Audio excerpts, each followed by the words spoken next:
Hello everyone, I am Mrs. Navdeep Kaur and today we will discuss about Abandoned Ganges. It is a novel written by Manohar Malgaonkar in 1964. The novel opens with the civil disobedience movement of the early 1930s and ends with the partition riots in Punjab.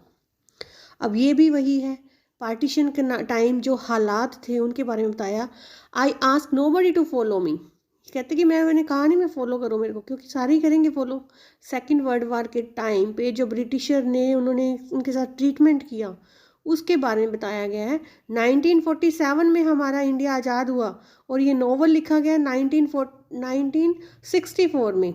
तो उस time के जो हालात थे, ज्ञान, दैबी, साफ़ी, करण, Henry, ये जो main इसके जो करैक्टर्स हैं इनके द्वारा से बात वही बताई गई है.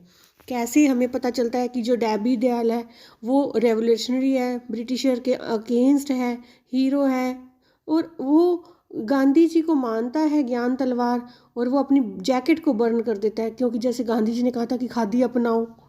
सैफ उस्मान है जो मुस्लिम है, वो सेक्रीफाइस करता है, तो उसको सेक्रीफाइस की वैल्यू का भी पता चलता है. तो कुछ लोग, जैसे हमने पढ़ा था एसएसटी में भी आप पढ़ते हो, नरम दल के हैं, कुछ गरम दल के हैं, कुछ जो हिंदू मुस्लिम वैसे तो आज़ाद रहते हैं, आराम से रहते हैं, प्यार से रहते हैं, मिल के रहते हैं, उनके अंदर कोई डिफरेंसेस नहीं. जैसे आपने ट्रेन टू पाकिस्तान में पढ़ा होगा, नेहरू जी भी गांधी जी से काफ़ी इम्प्रेस थे. तो ये सब हम देखते हैं. तो उस टाइम पे जो फीमेल थी सुंदरी मुमताज़ इस नावल के अंदर है जो, तो वो पार्टीशन के दौरान कैसे फीमेल की कंडीशन हुई, तो वो सुंदरी और मुमताज़ के द्वारा बताया गया कैसे मुमताज़ का बाद में कलेक्टिवली कुछ लोग रेप कर देते हैं. तो ये इनको जो पहले मिल के रहते थे, जब पार्टीशन हो गया कैसे एक दूसरे के दुश्मन बन जाते हैं. वही हिंदू मुसलमान जो एक दूसरे के साथ रहते थे पार्टीशन के बाद, इनके दिमाग के अंदर ऐसी बातें आ गई जो ये चाहते ना होकर भी पैदा की गई. ब्रिटिशर्स का क्या फॉर्मूला था, मनोहर मालगांवकर जी ने वो सब बताया. फूट डालो और राज करो की नीति. फूट डालो और राज करो, यानी कि हिंदू मुसलमान को अलग कर दो, एक जगह से वो दूसरी जगह गए, उनका सारा खाना पानी सामान सब तहस नहस हो गया. इवन कि जो मुस्लिम थे वो हिंदुओं की फीमेल के ऊपर नज़र रखते थे, दूसरे उनके ऊपर रखते थे. तो हमने ये जो सारे हमारे करैक्टर्स हैं इनके द्वारा हमें स्त्रियों की दशा और हिंदुओं की दशा हमें पता चलता है. पहले ये सब मिलके रहते थे, तो ये सारी जो young generation, angry young man दिखाया गया इनके द्वारा कि कैसे इनको गुस्सा आ जाता है. ट्रुथ, नॉन वायलेंस, स्वदेशी अपनाओ, ये इसकी थीम है.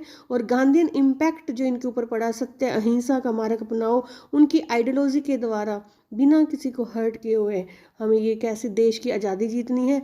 डेबी जो है वो सिंबलाइज करते हैं हाई प्रिंसिपल्स के, आइडियाज़ के, रेडिकल ग्रुप्स के, who trust in leadership by example, following them all the things. And ज्ञान जो रिप्रेजेंट करता है हिपोक्रेटिक है.